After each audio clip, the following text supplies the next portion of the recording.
kickoff, people. 14 nights from this one, the Cowboys will be in Philadelphia opening the season. The question is, where will that man be? They do not appear to be any closer to figuring things out with a contract from Micah Parsons. Jerry Jones says he believes he and Parsons came to an agreement on the framework of a deal in March. There have been no talks since.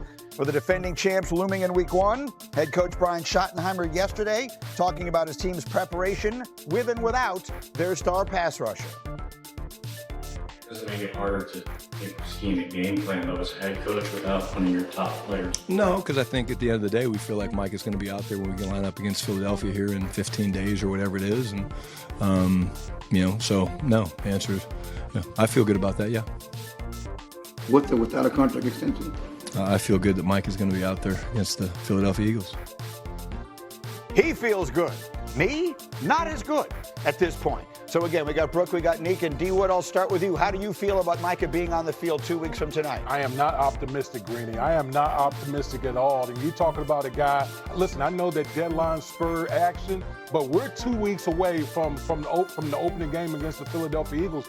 Last time I checked, they said this negotiation, this whole thing feels totally different than what we've seen from Dak Prescott, CeeDee Lamb, Trayvon Diggs, all these guys, all the other stars. Back in the day, all that stuff. Everybody's been saying that this thing has been different.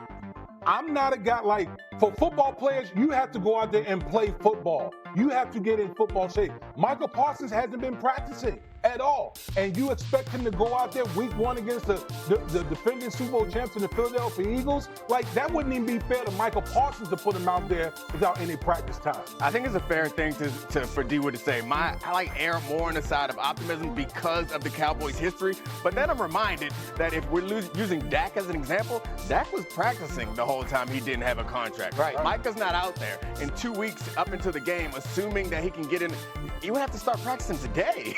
Right. To get into proper shape and feel good about him going out there and not having a huge risk of injury. Like, that seems super risky. Dak, I will remind you, also played a year on the franchise tag. Yeah. Very few quarterbacks in history have done that. The interesting thing about the Cowboys, Brooke, is that we can go through all of their contract negotiations year by year. It's like their greatest hits album at this point of, remember when they did that with Dak? And then they had Zeke. That was down in Cabo. And years ago it was Emmett. And now it's this one, and it feels different. How do you feel about it? I feel like, first of all, that Cowboys writers should be getting hazard pay for all of these every single year.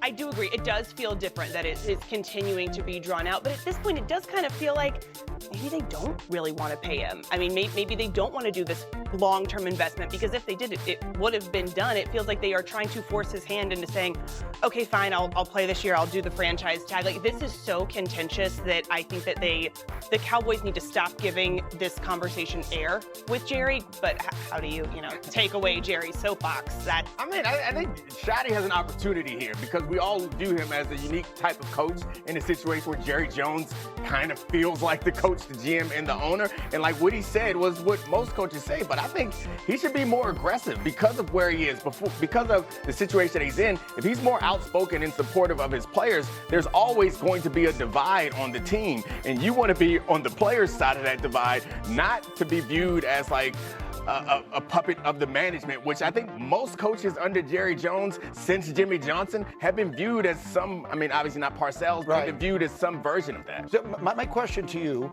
as a once and who knows, perhaps future leader of the NFLPA, is if he were to call you up and be like, man, I'm going into my 5th year here, I'm playing for $21 million, the best guys in my position are getting 40 and up from there, I run the risk of injury, I'm not a quarterback, I get it, his contract might look like a quarterback's contract, but when Dak got hurt, that was one thing. This guy gets hurt, it's a whole other thing. Would you tell him to play? Yeah, so it doesn't matter what job you have. I think it's pretty obvious that the situation that Micah's in, the risk reward is clear to me. I think the possibility of injury that devalues you, I think is kind of rare.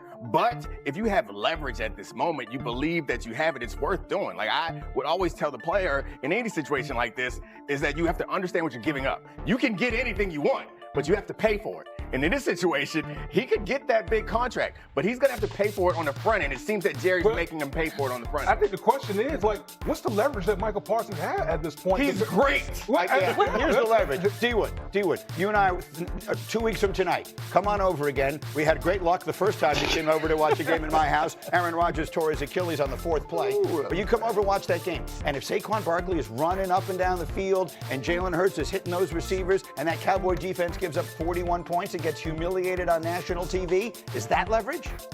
Yeah, listen, I think you're harking back to the Emmitt Smith holdout. Yes. Here's the difference, right? Weren't the Dallas Cowboys defending Super Bowl champions? Yes. They were the defending Super Bowl champions, and Emmitt Smith held out, and obviously they were 0-2, and then they went on ahead and signed Emmitt Smith. Do we view the Dallas Cowboys in the same manner? Well, they view themselves, so I don't think it matters what we view them as. I just think Jerry Jones, unlike any other negotiation, is dug in on this whole notion of we had a handshake deal. And unless you capitulate, then it's just not going to happen. I mean, it reminds me of the Chris Jones hold out situation a couple years ago. He sat out that first game. The Chiefs lost to the Lions. All of a sudden, wow, that deal got done, and then the Chiefs win the Super Bowl. Like, in a perfect world, that is a way to win for both sides, but Jerry's much more stubborn. Let's get to a team in that same division that is definitely thinking Super Bowl thoughts. Our next stop is Washington. Terry McLaurin continues his hold-in at Commanders camp with an outstanding trade request amidst their contract standoff. I want you to listen to their head coach, Dan Quinn, when asked if he expects to see his number one receiver back on the field. I'm not going to play Where's Waldo, guys, all right, moving forward, so just so we're clear on that. So Terry's return to play format is no different than any of the other players. He's healthy, which is now a good step to, like, getting closer to being back on the field. So you'll see that earlier than later. I don't have a date circled on my whiteboard in my office. So, Neek, what was the first thought you had when you heard that? I mean, Dan Quinn's never played Where's Waldo, right? Like, it's clear that he doesn't, like, That's right. Is Terry hiding with his striped sweater on somewhere? Got the horror I still think JD's going to be awesome, but it's a lot different when you don't have the, like, singular weapon that can do the thing that he does best. Daniels is a deep ball thrower. Deebo Samuel's is the receiver they have, who is more of a, like, toolsy guy. He's not going to threaten the team deep. This offense is really impacted by whether McLaurin is out there or not.